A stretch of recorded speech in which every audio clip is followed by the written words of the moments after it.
ان الذین قالوا ربنا اللہ ثم استقاموا، بے شک وہ لوگ جنہوں نے کہا کہ ہمارا رب اللہ ہے۔ رب کے معنی کیا ہے؟ رب مالک کو بھی کہتے ہیں اور رب پروردگار، پرورش کنندہ، پالنہار کو بھی کہتے ہیں۔ را با با رب، در حقیقت یہ قرآن مجید میں 968 مرتبہ آیا ہے۔ مختلف ضمائر کی طرف جو ہے یہ مضاف ہو کر ربی، ربکم، ربنا، ربہو، ربہن، ربہم ضمائر ہے، لیکن رب کا لفظ جو ہے 968 مرتبہ، اور 4 مرتبہ اس کی جمع آئی ہے ارباب، اربابا من دون اللہ، اور اس کے معنی ہر جگہ کیا ہے؟ پروردگار، پالنہار، پرورش کنندہ۔ دیکھیے، انسان کو سب سے زیادہ جس چیز کی فکر ہوتی ہے وہ اپنی ضروریات زندگی ہے، باقی ساری چیزیں اس کے بعد آئیں گی۔ سب سے پہلے یہ ہے کہ اپنے وجود کا پریزرویشن آف دی سیلف، اپنی ہستی اور وجود کو برقرار رکھنا، اس کے لیے اپنی ضروریات، کھانے پینے کی ضروریات ہیں، اور یہ کہ اپنے سر پر کوئی چھت ہونی چاہیے، اور تقاضے ہیں زندگی کے، حیات کے، یہ تمام تقاضے پورا ہونا، یہ بیسک شے ہے، بنیادی شے ہے پر انسان۔ باقی منزلیں اس سے اوپر آئیں گی۔ یہ کہ بیسک ضروریات پوری ہو جائیں تو پھر آدمی کے اندر خواہش ہوتی ہے کچھ آسائشیں مزید حاصل ہو جائیں، آسائشیں حاصل ہو جاتی ہیں تو پھر خواہش ہوتی ہے تعیشات آ جائیں۔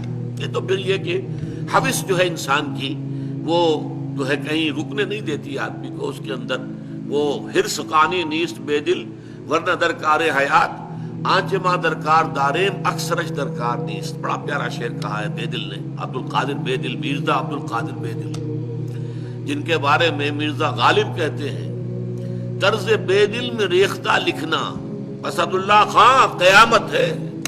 اب آپ اندازہ کیجئے کہ جس شاعر کو مرزا غالب کہہ رہے ہیں وہ قیامت ہے، تو اسے آپ کو اندازہ ہوگا وہ کتنا بڑا شاعر ہے۔ لیکن کس قدر پیارا شعر کہا ہے کہ جو حضرت اورنگزیب عالمگیر رحمۃ اللہ علیہ کو بہت پسند تھا، بہت پڑھتے رہتے تھے۔ حرص قانی نیست بے دل، اے بے دل، یہ انسان کی حرص ہے، لالچ ہے، ہوس ہے جو قانے نہیں ہوتی، ورنہ درکار حیات، ورنہ زندگی گزارنے کے لیے آنچ ماں درکار داریم، ہم نے جن جن چیزوں کو لازمی سمجھ لیا ہے، اکثرش درکار نیست، اس کی اکثریت جو ہے وہ واقعتاً ضروری نہیں ہے، اس کے بغیر بھی زندگی گزر جاتی ہے۔ زندگی یوں بھی گزر ہی جاتی، کیوں تیرا رہا گزر یاد آیا۔ ہم نے جن چیزوں کو لازم سمجھ لیا وہ سب لازم نہیں ہے، کوئی اضافی چیزیں بہت سی، اس میں آپ نے آسائشیں، تعیشات، نہ معلوم کن کن چیزوں کا اضافہ کیا ہے۔ بہرحال انسان کا سب سے پہلا مسئلہ، بنیادی مسئلہ، اس کی ضروریات کی کفالت ہے۔ اب یہ کہاں سے ہو رہی ہے؟ جہاں سے بھی اس کو گمان ہے کہ میری ربوبیت ہو رہی ہے، میری ضروریات پوری ہو رہی ہے، ظاہر بات ہے کہ پھر اس کے لیے اس کے دل کے اندر ایک نرم گوشہ پیدا ہوگا۔ اس کے لیے جیسا کہ ہم دیکھ چکے ہیں سورہ لقمان کے دوسرے رکوع میں، اس کے جذبہ تشکر پیدا ہوگا۔ یہی جذبہ تشکر پھر جذبہ عبادت کی شکل اختیار کرتا ہے، عبودیت کی شکل اختیار کرتا ہے۔ لیکن یہ کہ ایک انسان کے دل کا اس پر ٹھک جانا، میرا پرورش کنندہ، میری ضروریات فراہم کرنے والا، میری حفاظت کرنے والا، مجھے پالنے والا، پوسنے والا اللہ ہے۔ سارے وسائل اور ذرائع، کھانا بھی ہے، گندم بھی چاہیے، چاول بھی چاہیے، یہ بھی چاہیے، وہ بھی چاہیے، کپڑا بھی چاہیے پہننے، سب کچھ ٹھیک ہے، یہ چاہیے، لیکن ان سب کا فراہم کرنے والا اللہ ہے۔ اگرچہ مادی اسباب و وسائل کے بہت سے ذریعوں سے ہو کر یہ چیزیں ہم تک پہنچتی ہیں، کھیت میں بیج ڈالا جائے، وہ ان کو پھر کھیتی کو سینچا جائے، پھر وہ فصل کاٹا جائے، پھر جو ہے آپ کے پاس وہ دانے آئیں گے جس سے کہ آپ اپنی روٹی پکائیں گے، یہ سیکھ ہے۔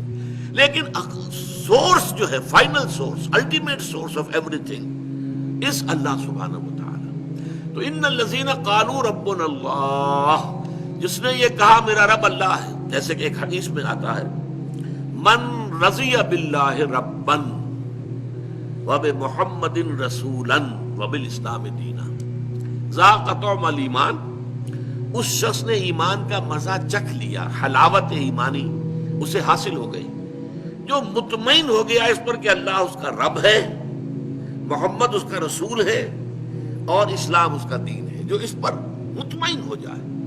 ایک ہے سرسری سا ایک اعتقاد، ایک خیال، آپ نے زبان سے بھی کہہ دیا، لیکن دل کا اس پر ٹھک جانا، نتیجہ کیا ہوگا اور اس کے ٹھک جانے کا ثبوت کیا ہوگا؟ زوال خوف و حزن، خوف ختم ہو جائے، حزن ختم ہو جائے۔ خوف کس چیز کا؟ جو ہوگا اللہ کے کیے ہوگا۔ اللہ میرا رب ہے، میرا مالک، میرا پروردگار، میرا خیر خواہ، میرا دوست، میرا پشت پناہ۔